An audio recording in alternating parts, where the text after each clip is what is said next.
ำถามคืออะไรกันแน่ที่ทำให้สเต็กชิ้นนี้อร่อยที่สุดคือคุณภาพของเนื้อเหรอก็ต้องตอบว่าใช่พลังย่างของเตาไม่จำเป็นหรือจริงๆแล้วก็คือคนที่ยืนอยู่ตรงหน้าเตาทุกคนก็รู้ว่าผมเนี่ยเป็นคนที่ชื่นชอบและหลงไหลในของทอดมากๆเอาจริงๆนะผมไม่ใช่สายเนื้อมาก่อนไม่เคยอินกับเนื้อย่างหรือว่าสเต็กอะไรแบบนี้เลยนะเวลาเห็นใครใช้เตาย่างราคาหลักหมื่นหลักแสนผมก็แค่คิดในใจว่ามันก็แค่เนื้อย่างธรรมดาไม่ใช่เหรอขนาดนั้นเลยอะทำไมมันต้องยุ่งยากอะไรขนาดนั้นน่ะเตาราคาถูกก็ย่างได้เนี่ยกระทะธรรมดาบ้านๆก็ใช้ได้ไม่ใช่เหรอแล้วมีเหตุผลอะไรที่จะต้องใช้เตาหลักแสนหลักล้าน ความต่างมันอยู่ตรงไหนกันแน่เราจะมาหาคำตอบไปด้วยกันจากเตาหลักร้อยไปจนถึงหลักล้านอะไรกันแน่คือผู้กำหนดรสชาติของสเต็ก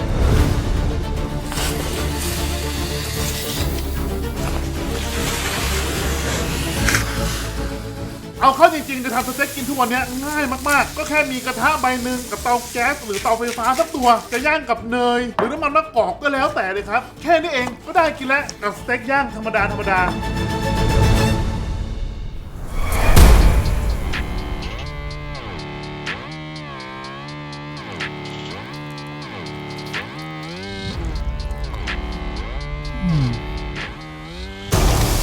แต่ถ้าอยากได้สเต็กที่มีคัตติ้งใหญ่ขึ้นมาหน่อยก็แค่เสียในกระทะให้นานขึ้นเท่านั้นเองก็นั่นแหละครับอย่างที่เห็นเละไม่เป็นท่าครับได้ทั้งแผลแถมสเต็กก็ยังไม่สุกอีก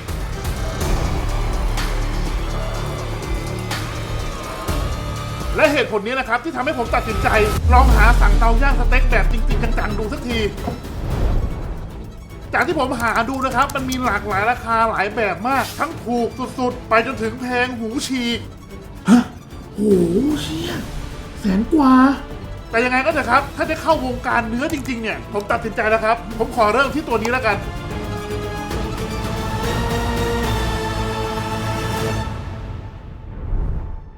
และนี่คือจุดเริ่มต้นของการย่างสเต็กของผมฮะตัวนี้ผมสั่งมาได้ในราคา500 บาทเท่านั้นนะครับเปิดฝามาก็เจอกับตะแกรงเหล็กเรียบง่ายไม่มีระบบไฟไม่มีเทคโนโลยีอะไรซับซ้อนทั้งสิ้นโครงสร้างเป็นเหล็กบางๆนะครับน้ำหนักเบาพกพาง่ายมีหูจับแบบนี้เล็กกระทัดรัดดีครับรอบนี้ผมเลือกใช้เป็นถ่านกะลามะพร้าวเพื่อเพิ่มความดูเป็นมืออาชีพขึ้นมานิดนึงนี่แหละกลิ่นหอมที่เป็นเอกลักษณ์และความรู้สึกดิบๆของการย่างแบบดั้งเดิมเพราะว่าเมื่อใช้งานจริงเตาแบบนี้ก็มีข้อจำกัดช่องใส่ถ่านแคบเกินไป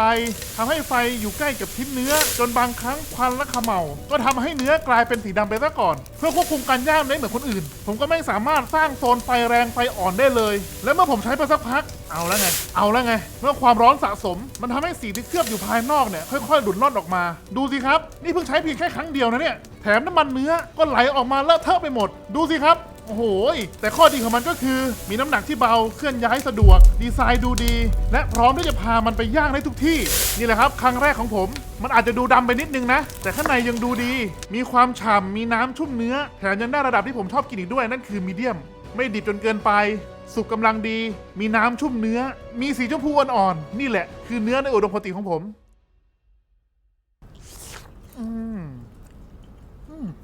กลิ่นหอมใช้ได้ไม่รู้หอมจากถ่านหรือเขม่าถึงแม้จะเป็นจุดเริ่มต้นเล็กๆที่แม้จะมีข้อจำกัดมากมายแต่ยังไงก็เป็นก้าวแรกของการเรียนรู้เอาละครับขยับมาจากเตาหลักร้อยผมได้ก้าวเข้าสู่เตาในราคาหลักพันตัวนี้ผมสั่งมาได้ในราคา 1,500 บาทนะถ้าจำไม่ผิดผมได้เตาที่มีขนาดใหญ่ขึ้นและดูแข็งแรงขึ้นนะตัวเหล็กหนาขึ้นเล็กน้อยมาพร้อมกับด้ามจับ2ข้างดีไซน์ดูดีนะมีปล่องควันด้านบนและที่วัดอุณหภูมิตรงฝากลางว้าวเปิดมาด้านในมีตะแกรงถึง2ชั้นเลยนะครับชั้นล่างสำหรับย่างหลักและชั้นบนเล็กๆจะสำหรับผักหรือของกินเล่นมันดูสะดวกมากๆเลยครับว้าวนี่แค่หลักพันนะเนี่ยแต่กว่าจะได้หน้าตาเตาแบบนี้ทุกอย่างต้องประกอบเองนะกว่าจะต่อเสร็จเนี่ยก็ไม่ง่ายนักนะครับขาบางที่ขันก็ไม่ค่อยแน่นดูสิครับขาจะหลุดอยู่แล้วเนี่ยไม่รู้ว่าเราต่อผิดหรือเขาให้อุปกรณ์มาไม่ครบนะแต่ข้อดีของมันก็คือช่องใส่ฟืนกว้างมากขึ้นทำทูโซนได้ใส่ฐานได้เยอะกว่าเดิมและยังมีลิ้นชักด้านล่างสำหรับเก็บขี้เถ้าและไขมันที่หยดลงมาแถมถอดออกไปทิ้งได้ด้วยผลลัพธ์คือการควบคุมความสุกทำได้ง่ายขึ้นเฮ้ยดูดีนะเตานี้ใช้ได้เลย1,000 กว่าบาท ฟังก์ชันใช้งานได้จริงนะโทรโมมิเตอร์หมุนอยู่และอีกอย่างนึงคือตัวนี้เนี่ยมันสามารถทำทูโซนได้อันนี้ง่ายๆเลยอุ้ยร้อนเนื้อที่ย่างออกมาดูสวยกว่าเดิมไม่ดำเหมือนเตาหลักร้อยดูสินี่แหละครับเตาหลักพันของผมอัปเกรดจากความเรียบง่ายไปสู่เครื่องมือที่ใช้งานได้จริงมากขึ้นว้าวสเต็กหน้าตาออกมาดูดีเหมือนกันนะเนี่ยและมันทำให้ผมมั่นใจมากกว่าเดิมในการกำหนดระดับความสุกได้และรอบนี้ผมจะทำสเต็กมีเดียมแรร์ตอนนี้ผมรอพักเนื้ออยู่นะครับโอ้โหบรรยากาศได้เลยวันนี้รอบนี้เนื้อดูดีกว่าเตาตัวละหลักร้อยนะเหมือนมันจะทำอุณหภูมิได้อันนี้เหมือนเราสามารถพักไปฝั่งที่เย็นได้อะไรเงี้ยนี่ครับแล้วตอนนี้ผมมีเครื่องเคียงมากินกับสเต็กแล้วนะจริงๆมันควรมีกินกับผักกินกับมันฝรั่งบดอะไรอย่างงี้นะรอบนี้ผมมีนี่เลยมันฝรั่งทอดกรอบ My Snack อันนี้เป็นรสซาวครีมชีสนะเฮ้ยอร่อย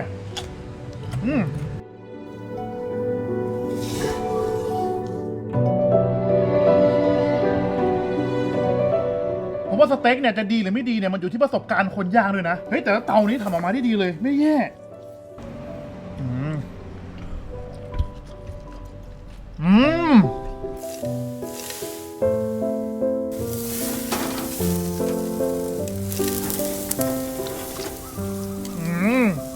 กินคู่กับ My Snack ยิ่งอร่อย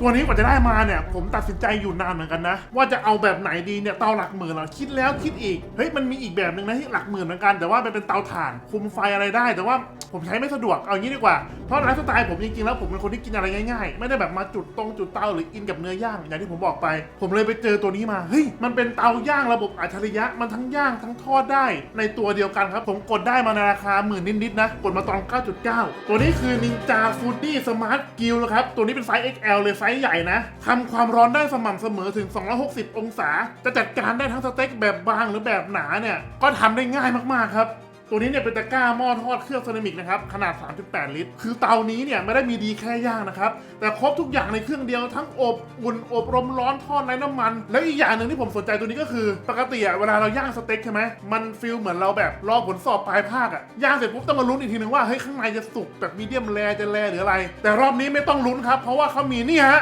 เทอร์โมมิเตอร์ในตัวครับนี่เราสามารถเสียบลงไปตรงกลางเนื้อแล้วก็วัดอุณหภูมิไปพร้อมกับย่างได้เลยและรอบนี้ผมจะใช้เป็นสเต็กเนื้อริบอายไทยวากิวนะหนา 2 นิ้วผมจะทำทั้งหมด2ชิ้นนะครับโดยชิ้นนึงเนี่ยผมจะทำแบบรับนะครับหมักด้วยมัสตาร์ดแล้วก็หมกด้วยเครื่องเทศต่างๆนะอันนี้เป็นเครื่องเทศสำเร็จรูปเลยส่วนอีกชิ้นหนึ่งผมก็จะย่างเกลือธรรมดาให้เป็นที่เมนูกิวครับนี่แล้วเราก็เลือกที่พรีเซตนะครับแล้วเราก็สามารถเลือกระดับความสุกได้เลยนะจะเป็นแรมีเดียมแรหรือมีเดียมเวลหรือเวลดันนะครับเดี๋ยวผมขอเลือกระดับความสุกเป็นมีเดียมแรแล้วกันนะครับมีเดียมแรจากนั้นปิดฝาครับแล้วกดปุ่มสตาร์ทตอนนี้เนี่ยเรายังไม่ใส่เนื้อลงไปนะครับขั้นตอนแรกเนี่ยเป็นการอุ่นเครื่องก่อนพอความร้อนได้ที่เนี่ยระบบจะแจ้งเตือนแล้วค่อยเอาเนื้อลงไปย่างครับนี่ครับระบบแจ้งเตือนแล้วมันขึ้นว่า add food นะครับให้เราเปิดฝาเลย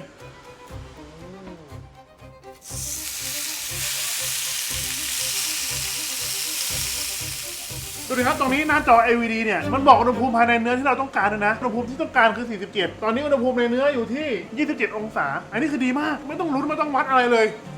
เฮ้ยเสียงนี้อ๋อถึงเวลาที่เราต้องพลิกเนื้อแล้วเขาก็มีแจ้งเตือนนะเฮ้ยดีจะบอกว่าเป็นเครื่องทำสเต็กที่โคตรไวนี่ครับสุกเรียบร้อยขึ้นคำว่า Get Food นะเขามีเวลาพักเนื้อให้ด้วยนะ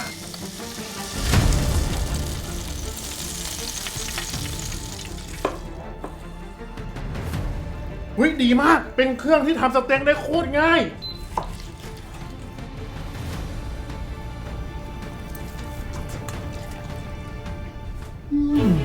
โคตรอร่อยบอกเลยได้คำเดียวเครื่องนี้เอาอยู่ครับดูดิแล้วอีกอย่างนึงคือทำสเต็กได้รวดเร็วทันใจมากถ้าเกิดไปเปิดร้านเนาะแป๊บคือสุกแล้วนะมีเดียมแรเมื่อกี้นี้มันทำอุณหภูมิได้ไวนะแล้วอีกอย่างนึงคือถ้าที่ผมหั่นเนื้อมาเนี่ยสุกทั่วถึงเท่ากันทั้งชิ้นนะครับทุกคนดูดิดีมากประเด็นคือไม่ยุ่งยากอย่างที่คิดเฮ้ยประทับใจมากคือมันบอกเราทุกอย่างแม้กระทั่งเวลาที่เราต้องพักเนื้ออุณหภูมิภายในอุณหภูมิเตาเฮ้ยเจ๋งผมว่าง่ายมากใครอยากเปิดร้านสเต็กนะเอาเครื่องนี้ไปใช้แล้วรับรองลูกค้าสั่งระดับไหนได้ระดับนั้นแน่นอนต่อไปเป็นเตาราคาหลักแสนหลักล้านถ้าผมซื้อมาใช้เองเนี่ยคงไม่คุ้มแน่ๆเพราะฉะนั้นผมจะต้องไปตามล่าหาคนที่ใช้เตาหลักแสนและหลักล้านจริงๆจังๆตอนนี้ผมรู้พิกัดคนที่มีเตาหลักแสนแล้ว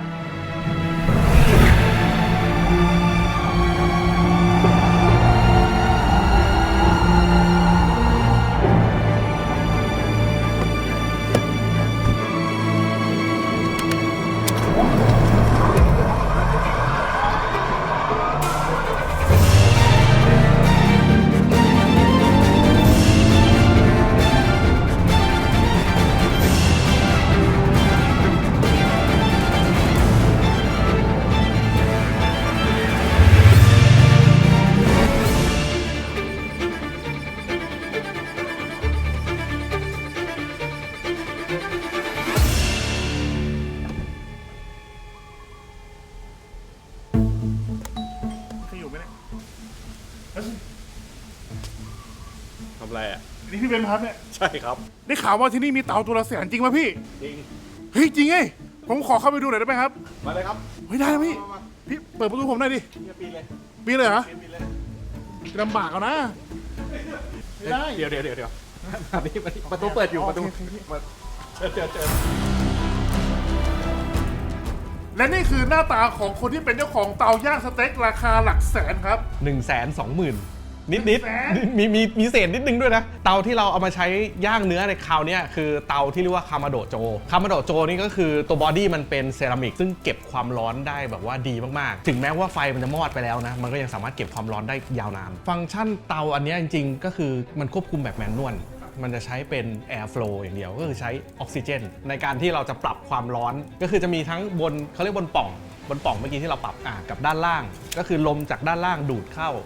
แล้วก็ปล่อยขึ้นข้างบนยิ่งเราเปิดมากก็คือเราจะเร่งความร้อนของตัวถ่านให้มากขึ้นจะไม่มีไฟฟ้าเลยตัวนี้สมมุติว่าเราย่างเสร็จแล้วปรากฏว่าถ่านเรายังเหลือเราอยากจะเก็บถ่านไว้เราก็ปิดให้หมดเลยไอ้ถ่านนั้นก็จะค่อยๆมอดดับไปเองแล้วเอาไว้ใช้ต่อในครั้งหน้าได้ความพิเศษของเตาตัวนี้คือมันสามารถเก็บวิญญาณของสเต็กชิ้นก่อนๆที่เราย่างเนี่ยใส่เข้ามาในตัวสเต็กปัจจุบันที่เราย่างเวลาใครถามแล้วมักจะบอกแบบนี้ด้วยความที่มันเป็นเซรามิกมันเก็บความร้อนสูงในขณะเดียวกันมันก็เก็บกลิ่นได้ด้วยไอ้ไขมันอะเวลามันตกลงไปที่ไฟอะมันก็จะระเหยขึ้น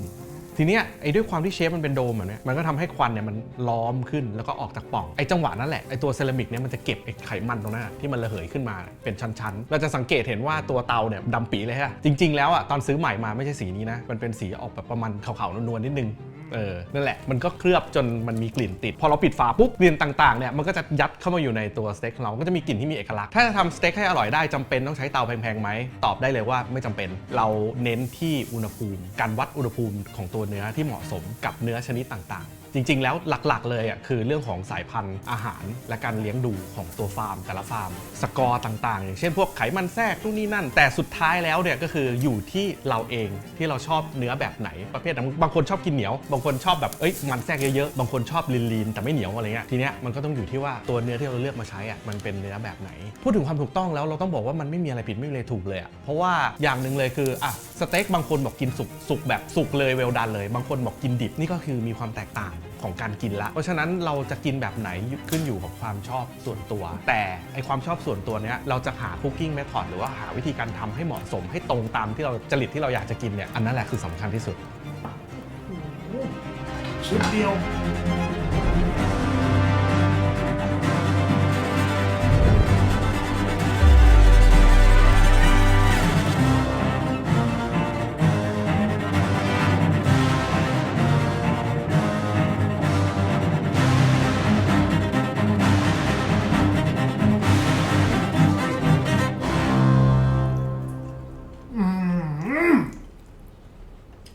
สุดยอดพี่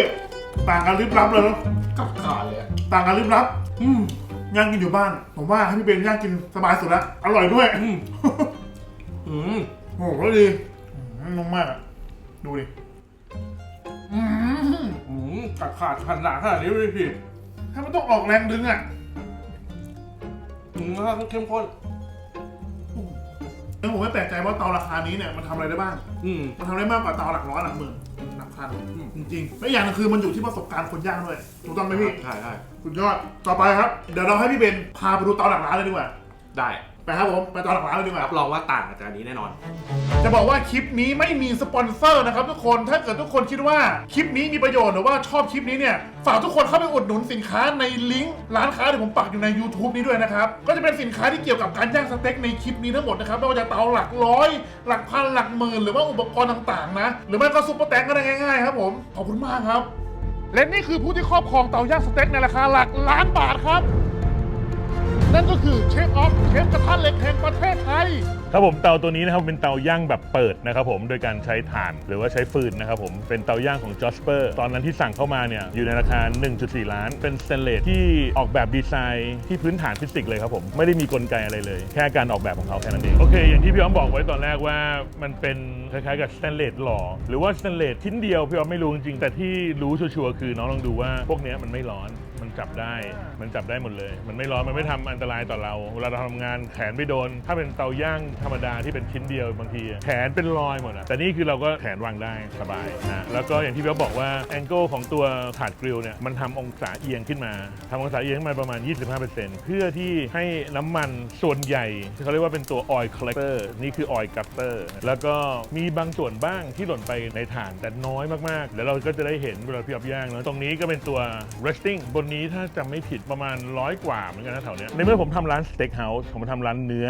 ผมมองว่าอินกรีเดียนหลักของร้านนี้คือตัวพระเอกหลักก็คือตัวเนื้อถ้าถามคำถามพี่อ๊อฟว่าเตามีส่วนทำให้สเต็กย่างออกมาดีไหมก็ต้องตอบว่าใช่เพราะว่านั่นคือส่วนหนึ่งเหมือนกันเราจะย่างเนื้อเราจะต้องมีการตั้งไฟพิทจะเป็นไฟพิทแบบไหนก็ได้แต่พอดีตัวเนี้ยเป็นเตาที่เขาดีไซน์มาแล้วให้เป็นไฟพิทของเราเพราะฉะนั้นการที่มีไฟพิทที่เราจะย่างเนื้อย่างสเต็กย่างอะไรก็แล้วแต่ขึ้นมามันต้องมีการตั้งองศาไฟการตั้งองศาความร้อนระดับการโฟลว์ของออกซิเจนทุกอย่างมันเกี่ยวข้องหมดเพราะฉะนั้นถ้าถามว่าเกี่ยวข้องไหมเกี่ยวข้องแน่นอนครับสิ่งสำคัญที่สุดของการย่างสเต็กออกมาดูดีและเพอร์เฟคที่สุดคือ knowledge คือความรู้การย่างสเต็กให้เป็นเราต้องเป็นส่วนหนึ่งของเนื้อก่อนการที่เราย่างเนื้อเราจะรู้ทันทีแล้วว่าจับเนื้อขนาดนี้อยู่ในอุณหภูมิไหนพร้อมหรือยังเอาออกมา resting เวลาขนาดนี้โดยที่ไม่ต้องจับเวลาพร้อมไหมที่จะเสิร์ฟเขาทุกชิ้นถ้าเราเป็นส่วนหนึ่งของเนื้อเมื่อไหร่ปุ๊บ100%ว่าออกมาเพอร์เฟคแน่นอนสักแต่จะย่างได้ก็จะมีทั้งฟุกได้และฟุกไม่ได้เพราะฉะนั้นเราทำงานเป็นมืออาชีพครับ100%นั่นคือนัมเบอร์ที่เราต้องการตัวนี้เป็นตัวปิกันย่าครับผม ปิกันย่า ย่างออกมาอย่างที่เห็นครับผม perfect medium rare เพอร์เฟกมาก ดำๆที่เห็นอยู่นั่นเป็นผงรับ เป็น dry rub ชนิดหนึ่งที่เราทำขึ้นมา ทำเองด้วยจะบอกว่ากลิ่นรับที่นี่หอมที่สุดที่ผมเคยกินมาแล้ว แน่นอนผมมั่นใจ กลิ่ ด้วย นหอมมาก แล้วก็ไม่ใช่แค่ว่าทำรับเป็นอย่างเดียวมันต้องรู้หัวใจว่าจะทำรับขึ้นมาเพราะอะไร คอนเซ็ปต์ของรับนี่คืออะไรของเชฟ ร้านนี้จริงๆก็คือทำเนื้อสเต็กย่างออกมาให้เป็นชิ้นที่ในเมืองไทยมันยังไม่ค่อยมีตอนที่ผมเปิดนะครับ ผมเปิดตอนนั้นผมเพิ่งกลับมาอยู่เมืองไทยแล้วรู้สึกว่ามันไม่มีสเต็กชิ้นใหญ่ๆที่เรากินมันไม่มีสเต็กแบบที่เราโตมาที่นู่นที่เราได้กินพอกินสเต็กที่เมืองไทยแล้วรู้สึกว่ามันยังไม่ได้ถึงในสิ่งที่เราต้องการก็เลยเปิดร้านนี้ขึ้นมาครับลองครับเดี๋ยวผมเปิดหยิบให้ครับ ทั้งคำเลยนะเชฟ หั่นก็ได้ครับผม แค่มันต้องออกแรงอ่ะไม่ดูว้าว เพื่อนย่าง โคตรอร่อย นี่เวทเอทเดี๋ยวมีตัว dry age ให้ชิมด้วย เดี๋ยวรายเอ็ดคลิปต่อไปเฮ้ยแต่อันนี้โคตรอร่อยแล้วนะมันไม่ต้องปรุงไม่ต้องจิ้มอะไรเลย หรือถ้าต้องการลูกค้าอยากได้เค็มเพิ่มมีเกลือเพิ่มให้มีพริกไทยเพิ่มให้ ปกติผมไปร้านอื่นนะเชฟผมชอบกินกับเคช็อปผิดไหม มันอยู่ที่คนชอบ ไม่มีถูกไม่มีผิดในการกินครับผม ฮะดูชิ้นนี้ ตอนเชฟหั่นออกมาย่างได้แบบสีสวยมาก แดงเท่ากันทั้งชิ้น แล้วเดี๋ยวยูลองดูว่าพอ dry age เนื้อแดงเริ่ม break down พอเริ่ม break down เรียบร้อยปุ๊บเนี่ยเราต้องมีตัวที่ 28 วันคือตัว basic เริ่มต้นของการกิน dry age ความ intense ของ flavor ของตัวเนื้ออยู่ในนั้นครบแล้วเดี๋ยวยูจะดูว่าความแตกต่างตัวนี้กับตัวนั้นแตกต่างยังไง ใครอยากเห็นนะครับ เนื้อที่เพอร์เฟกที่สุดของร้านนี้ เดี๋ยวมาเจอกันคลิปต่อไปครับ